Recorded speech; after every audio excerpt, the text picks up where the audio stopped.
ત્યાં સ્થાન નથી. રાગદ્વેષ જગતમાં છે, ત્યાં તો બધા એક સમાન સ્થિતિને પ્રાપ્ત થયેલા હોય. એક વર્ણાશ્ચ તે સર્વે ધૃત નૂતન વસ્ત્રકા શોભંતે ચિકુરા શ્યામા સ્થળિચ્છોભા વિડંબકા. એ બધા જ એક સમાન સ્વરૂપને પ્રાપ્ત થતા હોય અને એક સમાન સ્વરૂપ હોવાના કારણે કોઈને કોઈ પ્રત્યે ઈર્ષા હોતી નથી. આપણે આ જગતમાં પણ જોઈએ, ઘણા સ્કૂલોમાં એવો નિયમ હોય છે કે સ્કૂલમાં આવનાર બાળકો એક જ પોશાક પહેરે, બધા સરખો પોશાક પહેરે. એમાં જે ખૂબ તવંગરનો દીકરો હોય કે ખૂબ ગરીબનો દીકરો હોય, બધા એનો ડ્રેસ એક સરખો, એક ડ્રેસ કોડ આપવામાં આવતો હોય.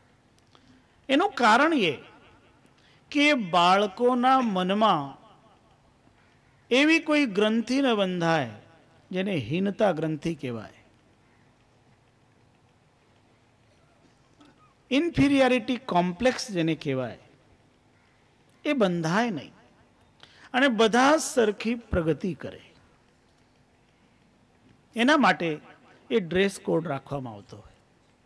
નહીં તો જે સંપન્ન હોય, આજે હમણાં એવું થઈ રહ્યું છે કે સંપન્ન બાળકો એવા ત્યાં પોતાના માતા પિતાની જે સંપત્તિની ક્ષમતા છે એને દેખાડવા માટે એવો દેખાડો કરે. પણ પ્રાચીન કાળમાં પણ એવું હતું કે ગુરુજીના આશ્રમમાં રહીને જે ભણતા એ બધા સરખું જ મેળવતા. જ્યારે ભગવાન રામ ગુરુ વશિષ્ઠના આશ્રમમાં રહીને ભણ્યા, અધ્યયન કર્યું, ત્યારે જ્યારે બીજા બાળકો ભિક્ષા કરવા જતા તો એણે પણ ભિક્ષા કરવા જવું પડતું. કારણ ત્યાં તો નિયમ હતો કે બધા જ બાળકો જે ગુરુના આશ્રમમાં રહે એણે ગુરુના કથના અનુસાર સરખું કાર્ય કરવું પડતું. અને કારણ એક જ કે કોઈના મનમાં પણ હીનતા ગ્રંથિ ન આવે. એટલે સમાન અવસ્થા હોય, સમાન સ્થિતિ હોય તો કોણ હીન? એવી રીતે ત્યાં પરમાત્માના દરબારમાં બધા સરખા. એટલે મંદિરમાં કોઈ પહોંચે ને તો મંદિરમાં કોઈ નાનું મોટું હોતું નથી. અને જે કોઈ મંદિરમાં આવતો હોય અને મંદિરમાં નાનો મોટો એ ભાવ રાખે તો એનું મંદિરમાં આવવાનું કોઈ સફળ થતું નથી. એટલે ખાસ નિયમ એ રાખવાનો હોય છે કે માનવીએ મંદિરમાં પ્રવેશ કરતા પહેલા જ્યાં એ પગરખા ઉતારતો હોય ત્યાં એને પોતાનો અહમ ઉતારી દેવો જોઈએ કે હું ધનવાન છું ને હું એમ છું. કઈ નહીં, કારણ પરમાત્માની આગળ ધણી કોણ? એનાથી કોઈ ધનવાન હોય? પ્રભુથી આગળ. એટલે બધાએ પોતાનો અહંકાર જ્યાં પગરખા ઉતારવાના ને ત્યાં જ ઉતારી દેવો. આચાર્ય રજનીશજીએ પોતાના આશ્રમમાં એક સૂત્ર લખાયું હતું. એન્ટ્રી ઉપર જ્યાં એન્ટ્રી હતી ને ત્યાં જ આ સૂત્ર લખાયું હતું. Take off your shoes and mind here. આ સૂત્ર લખાયું હતું. તમારું મન અને પગરખા અહીં ઉતારી દો. એટલે તમે જ્યારે અંદર આવો ત્યારે નિર્મળ બનીને આવો. પછી કહે કે હું ઉપદેશ આપું. પરમાત્માના દરબારમાં પણ કોઈને જવું હોય, સત્સંગમાં પણ કોઈને જવું હોય તો જ્યાં પગરખા ઉતારવામાં આવતા હોય ત્યાં જ અહમને ઉતારી દેવાનું. કારણ પરમાત્માને ન ગમતું હોય એક એવું જ તત્વ છે, એનું નામ છે ગર્વ. કબીર સાહેબે લખ્યું છે, જાસુ નામ હૈ ગર્વ પ્રહારી સો કસ સકહી ગર્વ સંહારી. કે એ તો એનું નામ છે, ગર્વ તોડનાર. એટલે આપણે એની પાસે જવાનું તો વિનમ્ર થઈને જવાનું. સદગુરુ પાસે પણ એટલે જ આપણે જઈને પગે લાગીએ ને, એ પગે લાગવાનું કારણ પણ આપણી નમ્રતા છે, આપણો વિનય છે. અને ત્યારે જ આપણને સદગુરુની કૃપા પ્રાપ્ત થાય. એટલે કોઈ પણ જાતની ઈર્ષા ન હોય, કોઈ પણ જાતની ઘૃણા ન હોય. એવું જે સત્યલોક સત્યપુરુષ પરમાત્માનું પદ, ત્યાં જ્યારે આ જીવાત્મા પહોંચે ત્યારે એ બધા જ સરખા એક સમાન વેશવાળા અને એક સમાન અવસ્થાવાળા, એટલે સમાન આનંદમાં રહેતા હોય. અને એમની શોભાનું અપરંપાર વર્ણન કરવામાં આવ્યું છે. પ્રકાશ કથ્યતે તેષામ ષોડશ રવિભાસમઃ ભિન્નમ ભિન્નમિદાનિમ વા જાનીહિ તત્પ્રકાશકમ લલાટમ શોભતે તેષામ હિમાંશુરિવ નિર્મલઃ નેત્રરૂપમ મચ્છ્રેષ્ઠમ નાસિકા ચ મનોહરા. સ્વરૂપ વર્ણન કર્યું છે એમનું. અપરંપાર સ્વરૂપ છે, બહુ સૌંદર્ય છે. અને ત્યાં ગયા પછી કુરૂપતા ક્યાંથી હોય? ત્યારે સત્યલોકમાં જ રહેતા હોય તો પરમ સુંદર તો થઈ જ જવાના. અને સાચી રીતે પરમાત્માના દરબારમાં એકવાર પહોંચી ગયા પછી પરમાત્મા પોતાનું સૌંદર્ય આપે અને પોતાના જેવા બનાવે. એ ગુરુનું પણ કાર્ય, ગુરુ પણ શિષ્યને પોતાના જેવો જ બનાવે. શ્રવણે ચાતિ શોભાઢ્યે મુખમ ચાપી વિશોભણમ કપોલૌ સુંદરૌ તેષામ હનો સૂર્ય પ્રભાસમાં શ્મશ્રુણામ કુંતલા રસ્વા ભ્રાજંત્યુડુગના ઇવ બિંબી ફલસમાઓષ્ઠૌ દંતાશ્ચ મનિસન્નિભા. આ શ્લોકોમાં સત્યલોક નિવાસી હંસજનોના સૌંદર્યનું વર્ણન છે.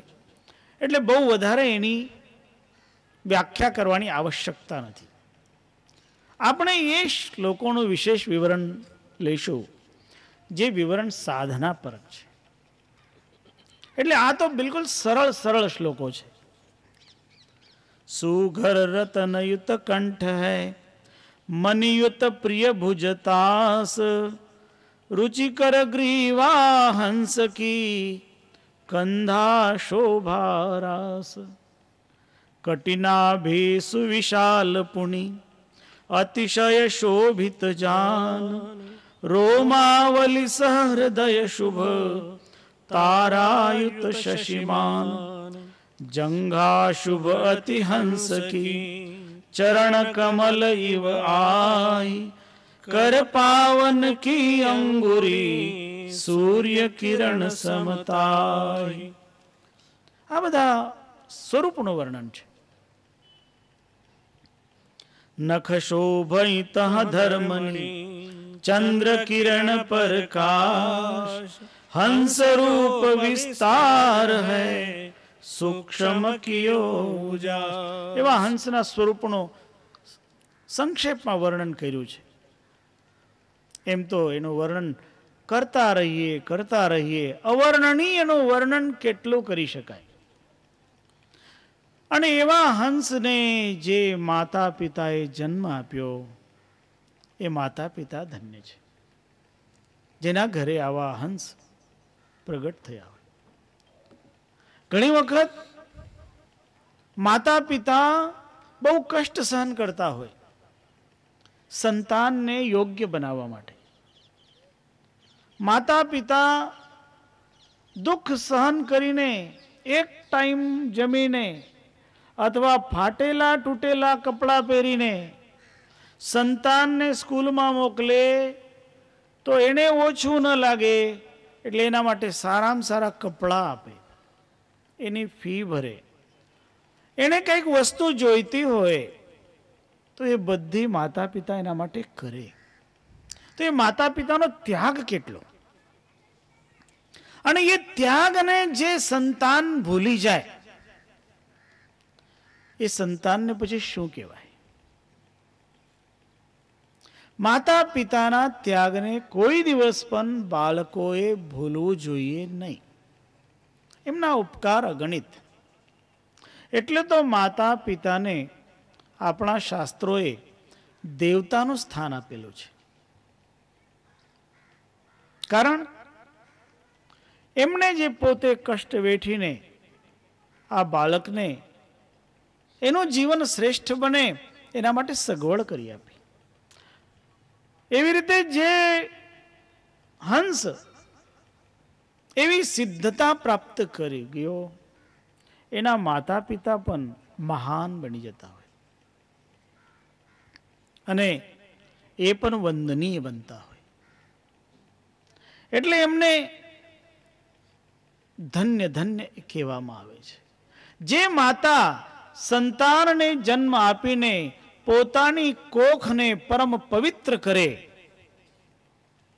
એ માતા કેવી મહાન બની જાય.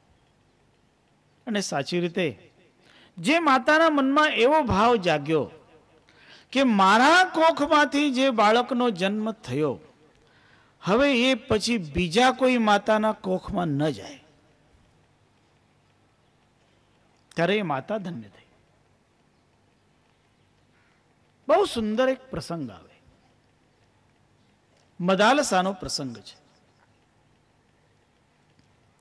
રાજકુમારી મદાલસાએ પોતાના પિતાને કહ્યું કે પિતાશ્રી, મારે લગ્ન નથી કરવું. પિતાએ કહ્યું કે દીકરી, આપણા વંશમાં તો નિયમ છે કે દીકરીને તો સાસરે મોકલવાનો જ હોય. પણ આપણા લોકો પણ કહેતા ને, દીકરી તો સાસરે શોભે. બીજી એક કહેવત પડી, દીકરીને ગાય ને દોરે ત્યાં. હવે જમાનો ગયો, પેલા હતું. પિતાએ મદાલસાને કહ્યું કે દીકરી, આપણા વંશની પરંપરા પ્રમાણે તારે પરણવું તો પડશે. પિતાની આજ્ઞા થઈ. એટલે મદાલસાએ કહ્યું કે આપ કહો છો એટલે હું પરણીશ, પણ મારી એક શરત છે. એ જમાનામાં પણ એવું હતું કે દીકરીઓ પણ શરત મૂકી શકતી હતી. એટલે એ યુગમાં સ્વયંવર થતું હતું. દીકરીને એવું સ્વાતંત્ર્ય આપવામાં આવતું કે એને જે ગમે એવા વર્ણે એ વીણી વીણીને સ્વીકાર કરતી. આજના યુગની જ વાત નથી. આજે જ પ્રેમ લગ્ન નથી થતા. તો પિતાએ મંજૂર કર્યું. પિતાએ કહ્યું કે દીકરી, તારી શરત મંજૂર છે. શું શરત છે બોલ? ત્યારે મદાલસાએ કહ્યું કે જે રાજકુમાર મારા કયા પ્રમાણે ચાલે અને હું જે કરું એમાં મીનમેખ ન કરે, એવાને સાથે હું પરણીશ. તો રાજાએ કહ્યું કે ભલે દીકરી, એવા વર સાથે તને પરણાવું. દીકરી માટે માંગુ ખૂબ આવતું, પણ રાજા કહે કે ભાઈ, મારે તો મારી રાજકુમારી એવા રાજકુમાર સાથે પરણાવવી છે જે એના કયામાં રહે. હવે આ પુરુષોનો ઘમંડ, અહમ એમનો, એ કહે ભાઈ, અમારે મારી બૈરીના કયા પ્રમાણે ચાલવાનું. એટલે ઘણા બધા રાજકુમારો આ વાત સ્વીકાર નહીં કરે કે નહીં નહીં, અમારાથી આ બને નહીં. એટલે માંગો આવે ને પછી પાછા જાય. ઘણા એવા રાજકુમારોએ પછી મદાલસાની આકાંક્ષા છોડી દીધી. છેલ્લે એક રાજકુમાર, એણે મદાલસાની બાબતમાં સાંભળેલું કે મદાલસા ખૂબ જ્ઞાની છે, ખૂબ વિવેકી છે, ખૂબ સમજુ છે.